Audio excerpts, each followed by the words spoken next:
भारत माता की, भारत माता की, भारत माता की। वंदे वंदे वंदे। आपणादेव सकल के आंतरिक अभिनंदन। ओ भालो बासा जानाई ए बांग्लार पवित्र भूमि मालदोई ऐसे आमी निजे के धन्यो माने कार्य छे।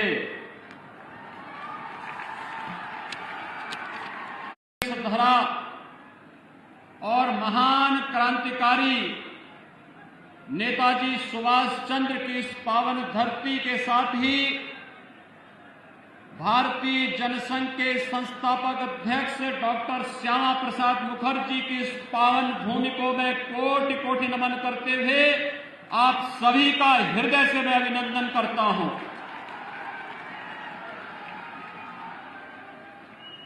भाइयों बहनों, मालदा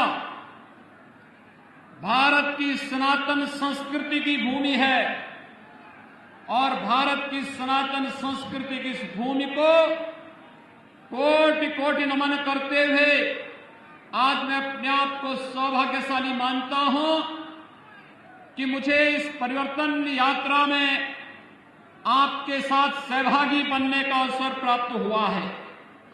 हम सब जानते हैं कि महाप्रभु चैतन्य महाप्रभु की इस पावन भूमि ने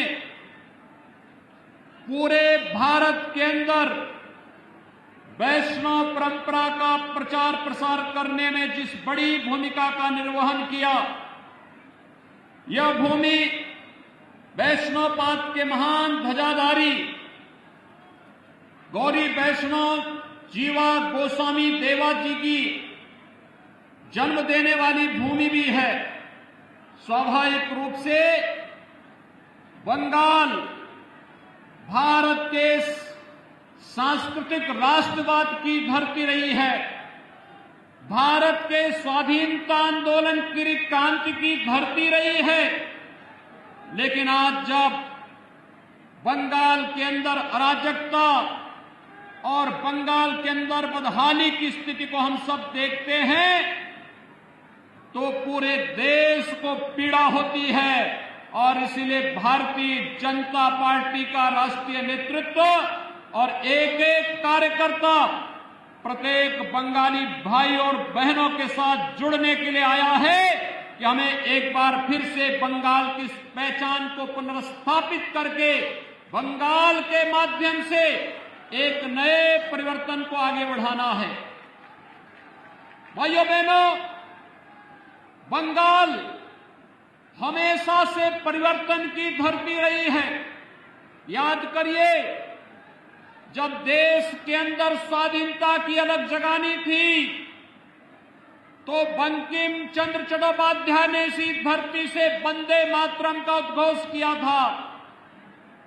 आनंद मठ उपन्यास के माध्यम से उन्होंने भारत की सुप्त चेतना को जागृत करके पूरे देश के अंदर राष्ट्रीयता का जो संचार किया था, आज भी हर भारतीय अपने राष्ट्रीय गीत के रूप में वंदे मातरम को मान करके भारत के स्वाभिमान और सम्मान का अलग देश और दुनिया के सामने प्रस्तुत करता है।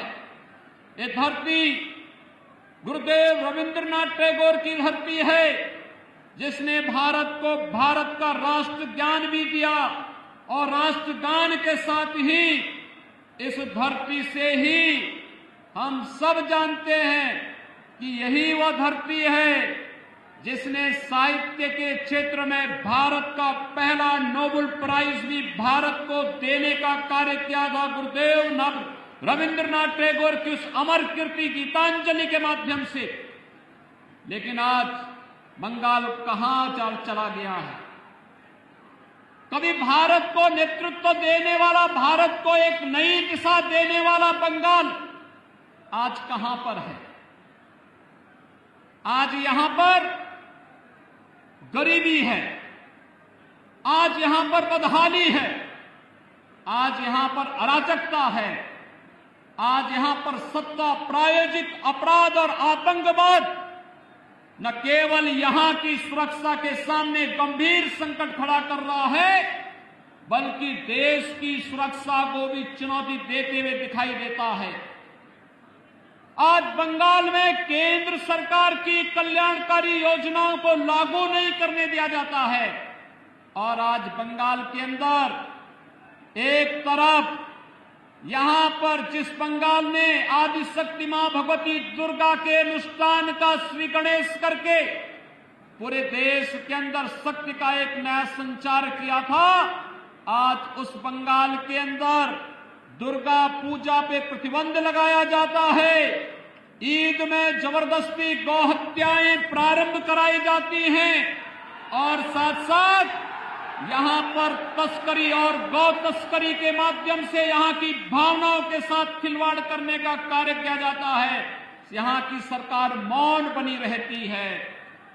भाइयों बहनों, बंगाल में आज जय श्री राम के नारे लगाने को भी प्रतिबंधित करने का कार्य किया जाता है और हमले करवाए जाते हैं। लेकिन मैं बंगाल की सरकार से कहना चाहता हूं, मैं ममता दीदी जी से अनुरोध करना चाहता हूं, एक सरकार कभी उत्तर प्रदेश में थी जो अयोध्या में राम भक्तों पर गोली चलाती थी, उस सरकार का हर्ष आपने देखा है क्या हो गया है। और अब बारी बंगाल में टीएमसी की सरकार की है। जो भी राम का द्रोही है, याद रखना, मालदा की धरती से ही मैं इस बात को कह रहा हूं, होली आने वाला है अभी कुछ ही दिनों के बाद, और कभी उस कालखंड में भी कुछ लोगों ने भगवान विष्णु और राम का नाम लेने को प्रतिबंधित किया था। होली के अवसर पर हम लोग क्या कहते हैं इसको। और मित्रों, आज बंगाल के अंदर एक बार फिर से जय श्री राम के नारे को प्रतिबंधित करने का कार्य किया जा रहा है। लेकिन याद रखना, भारत की जनता राम के बगैर कोई काम नहीं करती है।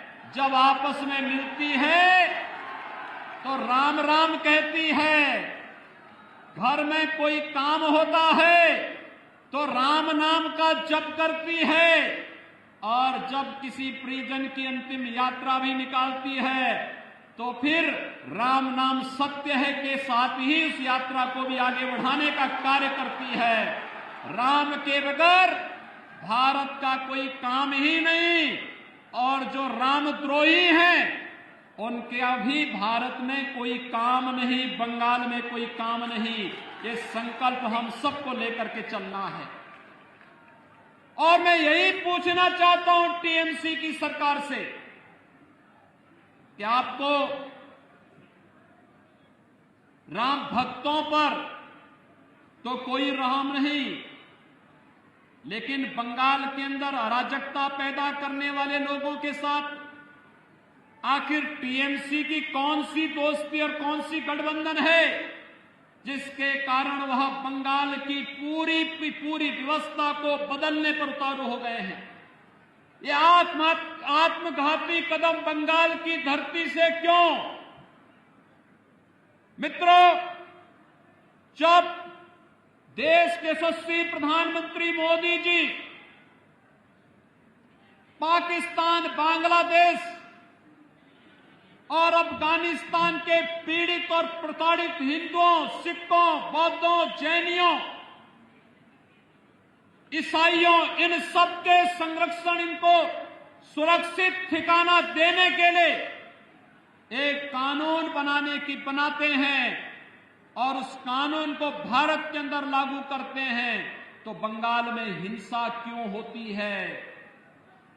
ये हिंसा, सत्ता प्रायोजित हिंसा क्यों? यहां पर एक तरफ पीड़ित और प्रताड़ित मानवता को शरण देने की जब बात की जाती है तो यहां की सरकार विरोध करती है, लेकिन जब घुसपैठियों को बाहर करने की बात होती है यहां की सरकार तिलमिला जाती है। यहां की सरकार घुसपैठियों, अवैध घुसपैठियों के साथ में है, उसको यहां की जनता के साथ कोई लेना देना नहीं। और यही कारण है कि यहां की सरकार केंद्र सरकार की किसी भी कल्याणकारी योजना का लाभ यहां के नागरिकों को देने में पूरी तरह फेल है। मित्रों, मैं आया हूं उत्तर प्रदेश से। हमने उत्तर प्रदेश में कुछ चीजें इस रूप में की जिसने उत्तर प्रदेश के अंदर व्यापक परिवर्तन किया है, और उस व्यापक परिवर्तन के कारण आज आप देखते होंगे यहां पर गर्मियों में जून से लेकर के अक्टूबर के बीच में इंसेफ्लाइटिस से हजारों मौतें बंगाल में आज भी होती हैं, लेकिन बंगाल के अंदर अज्ञात बीमारी दिखा करके इस बीमारी से होने वाली मौतों को छुपाने का कार्य टीएमसी की सरकार करती है। इससे पहले कम्युनिस्टों की सरकार भी यही बंगाल के अंदर करती थी।